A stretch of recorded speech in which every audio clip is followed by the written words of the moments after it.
Welcome to alpha chemist. उम्मीद है आप लोग सारे खैरियत से होंगे।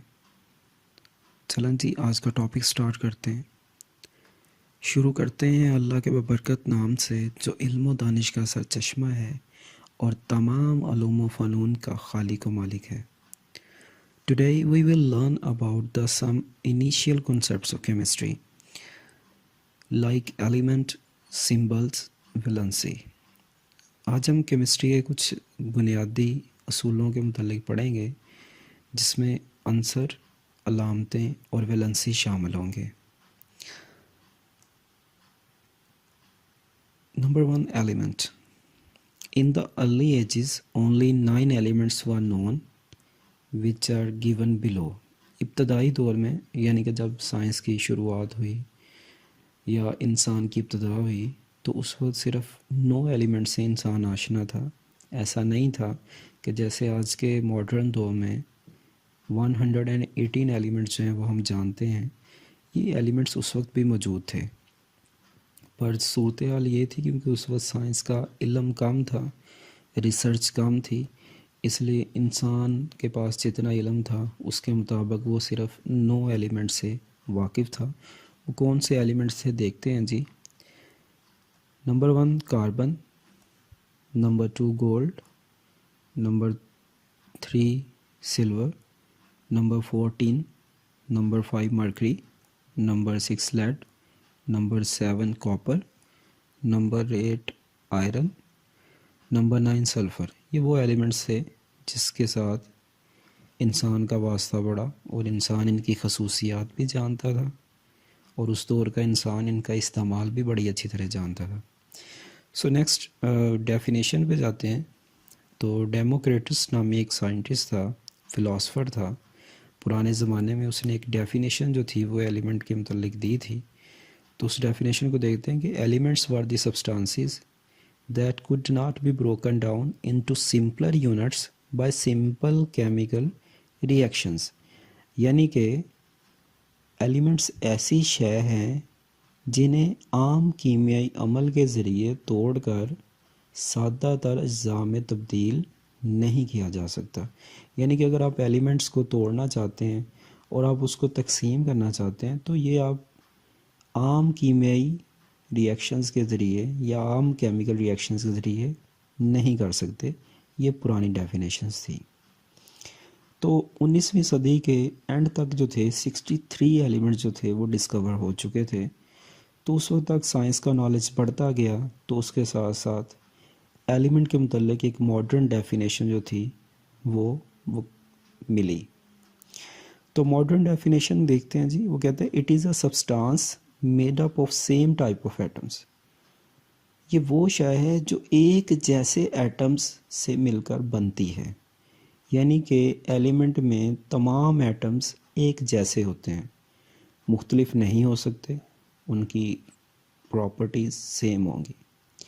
हैविंग सेम एटॉमिक नंबर, उनके एटॉमिक नंबर एक जैसे होते हैं। And can not be decomposed into simple substances by ordinary chemical means, और उनको आम कीमियाई तरीक़ों के साथ सादा चीज़ों में या सादा अशिया में तोड़ा नहीं जा सकता। 118 elements have been discovered yet. अभी तक 118 एलिमेंट्स जो हैं वो दरियाफ्त हो चुके हैं। Out of which 92 are naturally occurring, जिनमें से 92 एलिमेंट्स जो हैं वो कुदरती तौर पर पाए जाते हैं, और रिमेनिंग 26 एलिमेंट्स जो हैं वो लेबॉर्ट्री में मुख्तलिफ रिएक्शंस के दौरान बनाए जाते हैं। तो ये आर्टिफिशियली सिंथेसाइज किए जाते हैं, इसलिए ये नेचुरली एलिमेंट्स में जो मौजूद हैं उनमें शामिल नहीं किए जाते। So next, occurrence and percentage of element in nature. Element का कुदरत में वकू और उनकी फ़ीसद मिकदार कितनी है, इसको हम देखते हैं।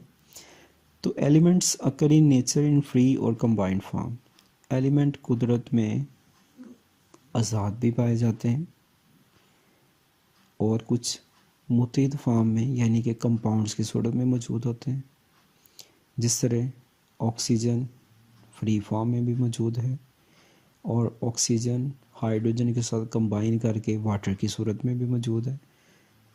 इसी तरह हमारे पास नाइट्रोजन जो है हमारे पास फ्री फॉर्म में भी मौजूद है, अमोनिया की शक्ल में NH3 उसका फार्मूला होता है, वो कंबाइंड फॉर्म में भी मौजूद है। तो इसलिए एलिमेंट स्टेबिलिटी हासिल करने के लिए आज़ाद हालत से कंपाउंड फॉर्म में ट्रांसफॉर्म हो सकते हैं, क्योंकि जब एलिमेंट्स कंपाउंड बनाते हैं तो वो ज़्यादा स्टेबल हो जाते हैं। एलिमेंट्स की अगर स्टेट्स को देखा जाए तो एलिमेंट्स में भी सॉलिड्स, एलिमेंट्स ठोस हालत में भी पाए जा सकते हैं, जैसा कि कुछ एग्जांपल्स यहाँ पे हैं। सोडियम, कॉपर, जिंक, गोल्ड, ये सॉलिड फॉर्म में पाए जाते हैं। नेक्स्ट है जी एलिमेंट्स में भी लिक्विड्स, एलिमेंट्स लिक्विड फॉर्म में भी पाए जा सकते हैं, और ये 118 एलिमेंट्स में से जस्ट 2 एलिमेंट्स हैं जो लिक्विड फॉर्म में पाए जाते हैं, जो कि मरकरी और ब्रोमीन है। नेक्स्ट एलिमेंट्स में भी गैसेस, एलिमेंट्स गैसेस की सूरत में हो सकते हैं, मिसाल के तौर पर nitrogen, oxygen, chlorine and hydrogen, ये गैसेस हैं। इसके अलावा और भी गैसेस मौजूद हैं। नेक्स्ट है जी natural occurrence by weight percentage of some major elements. यहाँ पे हम कुछ मेजर एलिमेंट्स जो अहम अनासर हैं उनकी कुदरती तौर पर जो वकू है उसको हम डिस्कस करेंगे। अर्थ क्रस्ट, ज़मीन की सतह में ऑक्सीजन 47% होती है, सिलिकॉन 28%, एलुमिनियम 7.8% होता है। एलुमिनियम एक लाइट वेट मेटल है और ये एयरक्राफ्ट्स को बनाने में इस्तेमाल होती है, जबकि सिलिकॉन की अगर बात करें तो ये हमारे पास जितने कंप्यूटर्स के हार्डवेयर हैं उनके अंदर आईसीज, चिप्स वगैरह बनाने में इस्तेमाल होता है। ऑक्सीजन को अगर देखें तो ये तो हम जानते हैं कि ये हमारे लिए, हमारी वेल बीइंग के लिए, हमारी सर्वाइवल के लिए बहुत ज़रूरी है, हम सांस लेने के लिए इस्तेमाल करते हैं। ओशंस, समुद्रों में अगर देखा जाए तो ऑक्सीजन 86%, हाइड्रोजन 11%, क्लोरीन 1.8% मौजूद हैं। एटमॉस्फेयर फ़िज़ा में अगर इनके इस परसेंटेजेस की बात की जाए तो nitrogen 78%, oxygen 21% and the last one which is argon 0.9% मौजूद हैं। उसके बाद है जी सिंबल्स, अलामतें, एलिमेंट्स को रिप्रेजेंट करने के लिए सिंबल्स इस्तेमाल किए जाते हैं ताकि हम अपनी आसानी से केमिकल रिएक्शंस में उनको लिख सकें और टाइम अपना बचा सकें। यहाँ पे डायग्राम में कुछ सिंबल्स दिखाए गए हैं पीरियोडिक टेबल के अंदर कुछ एलिमेंट्स के, जैसा कि यहाँ पे फ्लोरीन का F है, आयोडीन का I है, सिल्वर का Ag है। ठीक है जी, तो ज़रा देखें आपको मिलते हैं ये एलिमेंट्स के नहीं। नेक्स्ट है जी हमारे पास डेफिनेशन देख लेते हैं। अलामतें जो या मुखफ़फ़ जो एलिमेंट्स को रिप्रेजेंट करने के लिए इस्तेमाल किए जाते हैं वो सिंबल्स कहलाते हैं। A symbol is taken from the name of that element. एक सिंबल जो होता है उसी एलिमेंट के नाम से लिया जाता है, जो कि इंग्लिश भी हो सकता है, लैटिन वर्ड भी हो सकता है, ग्रीक वर्ड भी हो सकता है या जर्मन वर्ड भी हो सकता है। नेक्स्ट एग्जांपल्स हैं जी। एग्जांपल में फॉर एग्जांपल हमारे पास हाइड्रोजन के लिए H सिंबल है, नाइट्रोजन के लिए N है, कार्बन के लिए C है, कैल्शियम के लिए Ca है। यहाँ पे थोड़ा सी ये बात काबिल ज़िक्र है कि कैल्शियम का सिंबल जो है वो 2 हरूफ पर मुश्तमिल है। यहाँ पे हम कैल्शियम का जो स्टार्ट में C है वो कैपिटल लेंगे और A जो है उसको स्मॉल लेटर में लेंगे। अगर इन केस आप दोनों कैपिटल लिखते हो तो ये गलत तस्वुर किया जाएगा। नेक्स्ट है जी सोडियम के लिए Na है। यहाँ पे बड़ी हैरानकुन बात है कि सोडियम तो S से शुरू हो रहा है तो इसका सिंबल Na कैसे। तो पुराना नाम सोडियम का जो था वो नेट्रियम था, तो इसलिए नेट्रियम से Na लिया गया है। क्लोरीन के लिए सिंबल Cl है। नेक्स्ट है जी हमारे पास वैलेंसी। वैलेंसी एक ऐसा टूल है जिसके ज़रिए एक एलिमेंट जो होता है किसी दूसरे एलिमेंट के साथ बॉन्ड बनाता है। कितने बॉन्ड बनाएगा ये वैलेंसी पर डिपेंड करता है। और वैलेंसी की डेफिनेशन देखते हैं। वो कहते हैं it is combining capacity of an element with the other elements, it depends upon the number of electrons in the outermost shell। Valency किसी एक एलिमेंट की दूसरे एलिमेंट्स के साथ मिलने की इस्तादाद, सलाहियत, कैपेसिटी या कैपेबिलिटी होती है कि एक एलिमेंट दूसरे एलिमेंट के साथ कैसे मिलेगा। कैसे से मुराद ये है कि वो कितने बॉन्ड्स बनाएगा, और ये हमेशा मुनहसर होती है किसी भी एलिमेंट के बाहर वाले शेल में। जो सबसे बाहर आउटर मोस्ट शेल होता है उसके अंदर कितने नंबर ऑफ इलेक्ट्रॉन्स हैं, और ये नंबर ऑफ इलेक्ट्रॉन्स जो हम देखते हैं ये अनपेयर्ड इलेक्ट्रॉन्स होते हैं।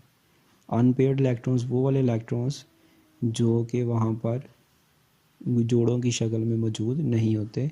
जिस तरह अगर इन केस आप यहाँ पे देखें लेफ़्ट साइड में स्लाइड के, यहाँ पे एक हाइड्रोजन एटम का स्ट्रक्चर दिखाया गया है जिसमें यहाँ पे येलो कलर से न्यूक्लियस रिप्रेजेंट किया गया है और ग्रीन कलर से ये इलेक्ट्रॉन रिवॉल्व कर रहा है।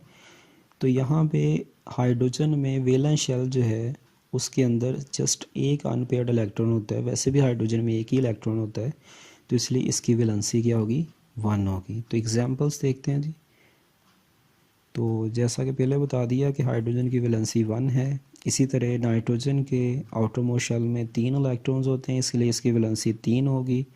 कार्बन के इलेक्ट्रॉन 4 होते हैं। जब हाइब्रिडाइजेशन होती है तो हाइब्रिडाइजेशन के बाद कार्बन के वैलेंस शेल में 4 इलेक्ट्रॉन मौजूद होते हैं, इसलिए इसकी वैलेंसी 4 है। लिहाजा ये ऑर्गेनिक कंपाउंड्स के अंदर 4 बॉन्ड बनाता है। जिस तरह CH4 है तो उसमें ये कार्बन आइटम 4 हाइड्रोजन के साथ मिलकर मीथेन बनाता है।